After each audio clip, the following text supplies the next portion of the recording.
Баршаңызға қайырлы күн. Бүгін сіздермен бірге осындай қатпарлы түтікшелердің рецептісімен бөліскім келіп отыр. Олай болса, соңына дейін менімен бірге болып, арнама тіркелмеген болсаңыздар тіркеліп, лайк басып, пікір қалдырып отыруды ұмытпаңыздар. Ол үшін қамырымызға ұнымызды сеуіп отырып жайып аламыз. Менде бұл қатпарлы қамыр дүкендікі, немесе қолдан жасасаңыздар да болады. Видеода көрсетілгендей жұқалықпен жаямыз, себебі қатты жұқа болып кетсе, біздің түтікшелеріміз қатты болып қалады.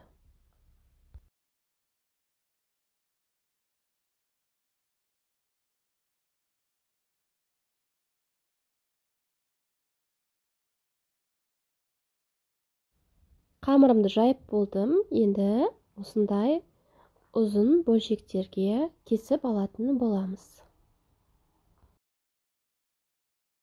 Құрамына қажет заттардың барлығын төменге описание бөліміне қалдыратын боламын.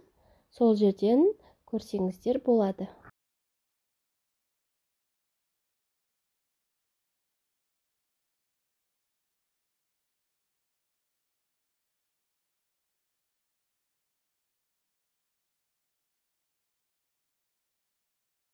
Барлығын кесіп осылай дайындап алдым. Енді осындай арнайы түтікшелерге кесіп алған қамырларымызды орайтын боламыз.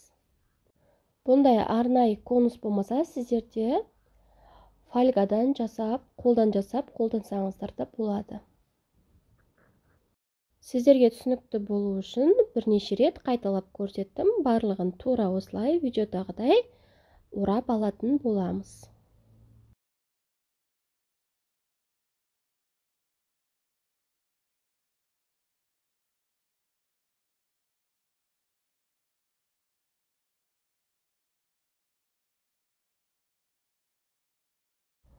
Мінекей барлығын орап алдық. Енді үстінен бір жұмыртқамен жағып шығатын боламыз. Әдемілеп барлық жеріне тегізіп. Қызып тұрған пеште алдын ала 180 градуста шамамен 15-20 минутта пісіріп аламыз. Міндетті түрде қарап тұрыңыздар, әркімнің пешінің градусы әртүрлі. Күйіп кетпес үшін.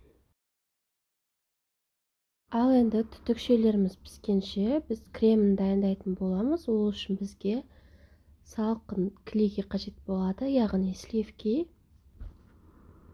Сливкимізді аздап миксерлеп алғаннан соң барып, үстіне сгущенкамызды салып, тағы да миксерлейтін боламыз, яғни қоюланғанша. Кез келген сгущенка жарай береді. Осы кремді қолдансаңыздар болады, немесе кез келген крем түрлерін қолдана берсеңіздер болады. Мысалы, заварной немесе сливкиға творожный сыр, сахарный пудра қосып. Мінекей бізде осындай әдемі крем пайда болады. Енді соны біздің қатпарлы түтікшелеріміздің ішіне құйып шығатын боламыз. Барлығын дәл осылай видеода көрсетілгендей құйып шығатын боламыз. Видео рецепті қолымнан келгенше анығырақ етіп түсіндіруге тырыстым. Менімен бірге соңына дейін болғандарыңызға рахмет. Алдағы уақытта тағы да керемет рецептермен бөлісетін боламын. Арнама тіркелмеген болсаңыздар тіркеліп, лайк басып, пікір қалдырып отыруды ұмытпаңыздар.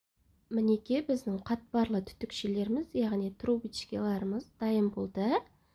Бетіне әсемдік үшін осындай қант ұнтағымен сеуіп шықтым.